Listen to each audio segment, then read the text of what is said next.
je sais que la CARAC est engagée aux côtés du Bleuet de France pour essayer de promouvoir cette œuvre philanthropique.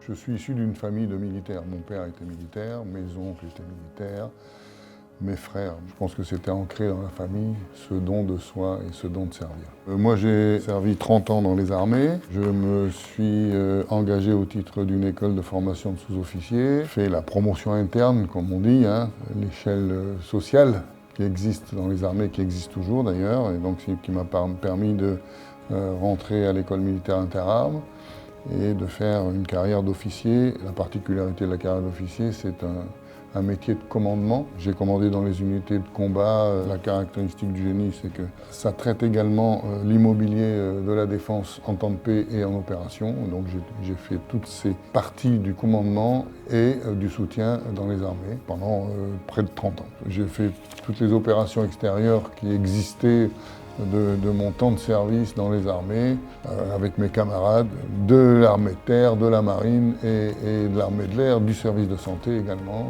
puisqu'on est tous projetés ensemble dans ces cas-là.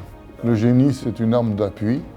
L'arme d'appui dans les actions de combat, ça appuie les unités pour progresser ou arrêter l'ennemi avec des moyens particulier. Pour arrêter l'ennemi, on fait tomber des ponts, on met des mines, on fait exploser des cratères pour éviter que les chars adverses passent. À l'inverse, on aide nos chars à franchir les coupures humides, comme on dit, ou sèches. On bouche les cratères qui ont été créés par l'ennemi. Mais j'ai aussi servi en opération pour le bien du soldat, puisque quand on est déployé, il faut les loger, il faut les protéger, et ça fait partie du métier également. Et forcément, si je suis président de la CARAC, c'est que je suis ancien combattant.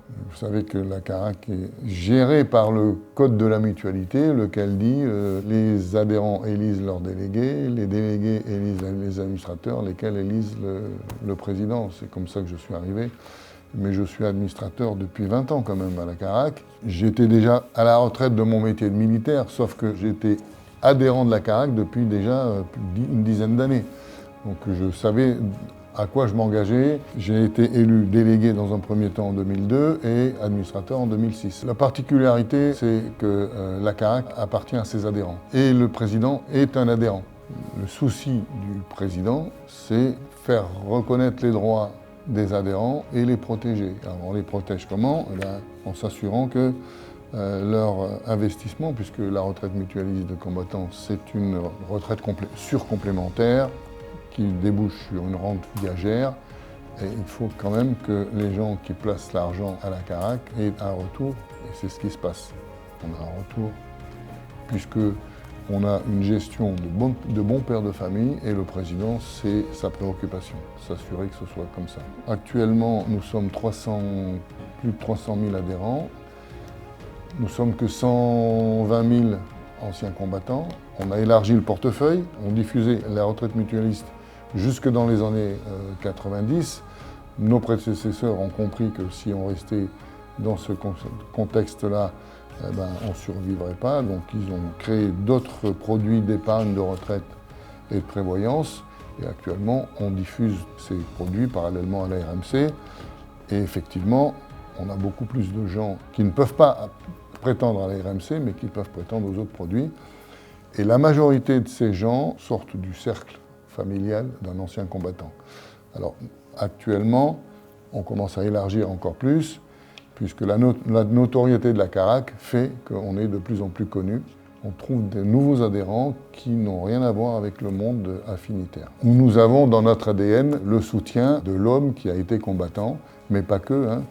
Le soutien de l'homme qui a été blessé physiquement, psychologiquement, mais aussi les familles, puisqu'il y a les familles autour. Et c'est souvent les familles qui doivent être aussi soutenues, moralement peut-être, mais aussi matériellement. Ça rejoint un petit peu ce que l'on fait dans les armées quand on est confronté à des périodes intensives. Je ne découvre pas le Bleuet, je faisais partie des gamins qui allaient recueillir des oboles à la sortie de la messe quand j'étais enfant de chœur.